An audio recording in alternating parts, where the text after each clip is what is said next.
Listen, all I'm saying is if I were in Finn's shoes and I was with Flame Princess, I would not have fumbled the bag, on God. I don't even care if I'd get a 3rd-degree burn. Lord have mercy, she could get it. The motherfucking world is a ghetto, full of magazines, full clips, and heavy metal when the smoke settles. Why do people love happy endings? That's a pretty broad question, I know, but as a writer and creator, it's something I like to think about daily. Maybe it has something to do with the sentiment it brings with the joy and laughter that was caused by its sheer craziness and absolute insanity. Or, I don't know, maybe it's the dreadful hardship the characters went through to get to a goal that was once unachievable, but then, magically, in a split second, becomes achievable. But honestly, it stems from really much more than that. When it comes to talking about the semantics of storytelling, people like to look at examples like One Piece, the Marvel Cinematic Universe, and whatever these young mumbo-jumbo whippersnappers mix up these days. Yeah, I get it, I'm fucking old. But it's really much more than that. This might sound similar to my Has-Been Hotel video, but what they forget to mention is every single one of these cartoons, or really just franchises, started from nothing. A single idea. A little smidgen or drop of nut, if you will. It's kind of miraculous how one little seed could set the groundwork from a whole chain length of a point to another point and another point, eventually making a whole map of new ideas, inventive characters, and adventures for your main protagonists and side characters to tread along. You see, that's called structure. One of the fundamentals that makes a series. Without structure, everything would be out of whack. Knives would be raining out of the sky, giant demon beasts would take over the land, and maybe even a boy and a talking dog could save the world. Wait. What am I talking about? Structure, happy endings. I'm being sort of fucking hypocritical and doing this all backwards. Let me explain. What would you consider a good story? For most people, it would be the characters, right? A well-written character with a handsome face would get people's jimmies in a goddamn twist. Like hell, even I at points would love a series solely for a specific handsome or well-built character. Shit, I mean, I ain't saying Scott Pilgrim couldn't get it, but that's not what normally makes stories so great. It's not about the protagonists, it's not about the romance dynamics, and it's certainly not about the cool, big, scary CGI monster that just so happens to threaten the world with its eternal damnation. But you know, who cares about that, huh? It's about passion and the love to create anything. Well, to be more specific, it's about the world. Remember how I talked about One Piece? I know it seems like I'm getting off topic, but I'm not, trust me. People like to bash on this series, constantly saying stuff along the lines of, "It's too long, how can you watch such a long and boring series?" But honestly, what they fail to realize is what it actually is. It's not just an anime. It's an entire world, filled with an invigorating atmosphere that has constant flowing elements and side plots that just make everything more realistic.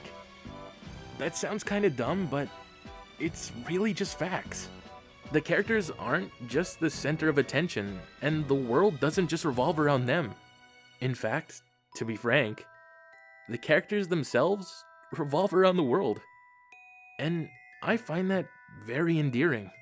Adventure Time at its simplest points is what it seems to be. A funny story about a boy and his talking dog fighting monsters, vampires, and other ridiculous creatures.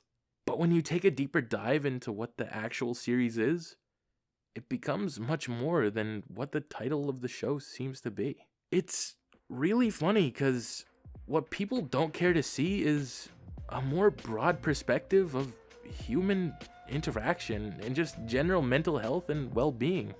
And that, in return, becomes more entertaining. Or in a more existential way of thinking, a bit more relatable.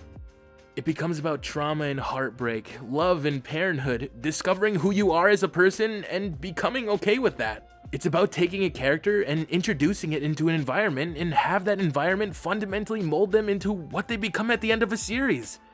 A more emotionally developed person. Like Shrinky Dinks. You remember Shrinky Dinks? You put those little shits in the oven and they shrink? Anyway. As much as you try to create something, you can't have that thing come to perfection all at once. It's simply fucking impossible. When it comes down to it, it's all about time, patience, and wanting to make something, and having the gall and grit and spit to make that something become something. Passion is probably a better way to describe it, but yeah. Hell, I mean, time is literally in the name Adventure Time. I know I say this a lot, but it's about that childlike wonder of wanting something like your action figures from your childhood to come to life and have their own stories. Hell, the series creator Pendleton Ward said his main inspiration for the series was his time playing Dungeons and Dragons. And that game is quite literally about time, patience, and passion. One of my favorite aspects of the series is that if you take the main character out of an episode, it still breeds something of the same quality and product that the standard holds up to. Like shit, I would watch a whole series about the adventures of Choose Goose. He's probably more emotionally developed than like 5 or more characters from fucking Family Guy. And you wanna know the reason for that? It's because the whole world and the more or less side characters in it are fleshed out enough to stand on their own 2 feet. The masterful writing, the world building, and the articulated landscape and character interactions all make it possible for these little pawns to make it an excellent adventure out of the absolute astonishing surroundings given to them. And I feel that's what a great story or show should do. Finn and Jake are complex. As much as their exterior shows they're not, they offer a brighter horizon for stories in the world to take. One episode could be about dancing with a little jiggler guy, and another could be about a family-oriented existential crisis about singing and building a tower to your dad. With your weird and awkward translucent arm, but you know. And before I forget to mention, a huge thing with the series is its continuity. In all my years of living, I have never seen something so interconnected and thought out to the point to where in every single imaginary time skip in the show, or even just made up stories, Finn is seen with one arm, and in later seasons, he loses it.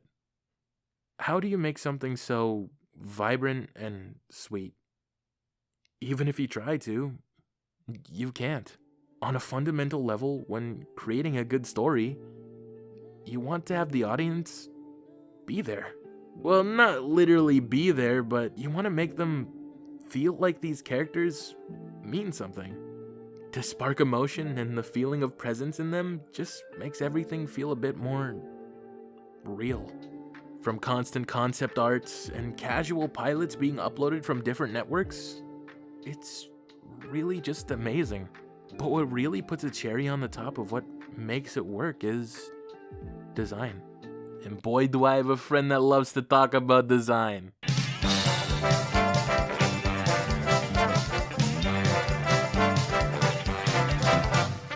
Hey look, Mom, in a Smeeth video. I hate this nigga. Like so much. Adventure Time is a show rich in design and personality, and it uses set design and art direction to aid in the storytelling. A show like Adventure Time shows you a broad range of different things in almost every episode, just to illustrate how big the universe is. You can even see this from earlier seasons when they just be fucking around going from kingdom to kingdom to kingdom, showing just how stylistically different and diverse each little corner of this big world is. If you want to make characters feel like people, not only do you flesh them out writing wise, but you also make them, for one, look interesting, but two, also flesh out the environment they're going to be in for the whole show. Now, of course, the degrees in how large it'll be changes via each show, but for Adventure Time specifically, it's a lot, which comes with a lot of design. Just looking at one image with almost all the characters, you can see how similar in universe they all look, but how vastly different they actually are. And these characters all come from different fleshed out places. You can go from the Flame Kingdom to the Slime Kingdom to Lumpy Space, and these are all different worlds almost. You can believe that people live here and occupy this space and things go on without being on camera. Sure, they can have an episode focused on them, but another one that isn't doesn't make you feel as if they just stop right that they're in place. They feel like they're people that go on doing things that happen outside of their episodic boundaries. So the way that they're designed aids in the world building. You gotta think, even for like the Fiona and Kate crossovers, where they literally have to have an alternate universe, that alternate universe doesn't just feel like a mirror copy. They're all designed to be different people that live in a different universe that we can believe exists outside of the fan fiction that Ice King wrote,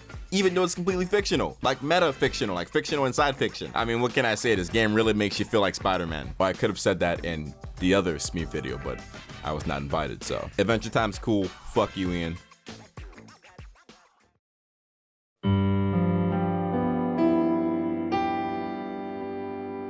Beneath the guise of hilarity and goofiness lies something that the human brain can't put into words. Passion. If you want to create something, do it. But if you want something you'll cherish till the end of time, you need to put in the work. And I promise you, at the end of the day, it puts you to sleep at night. People like to pretend that they're their own hero in their own story. And that's okay. Because everyone deserves to feel special in their own right. This show and the world around it separates us from reality and gives us an insight of what we all want to be and how to do it.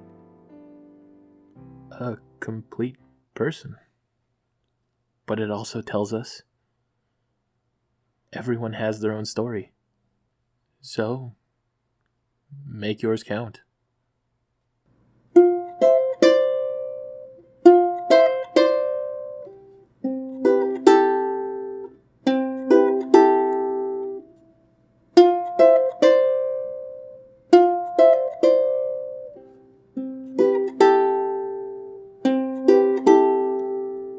Time is an illusion that helps things make sense. So we're always living in the present tense.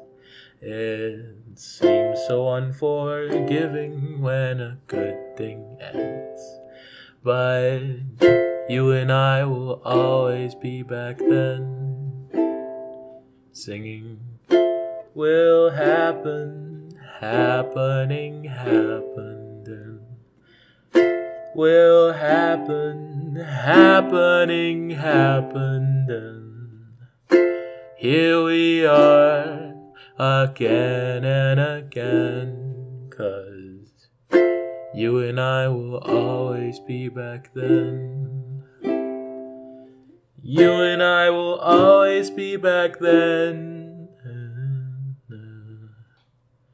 You and I will always be back then.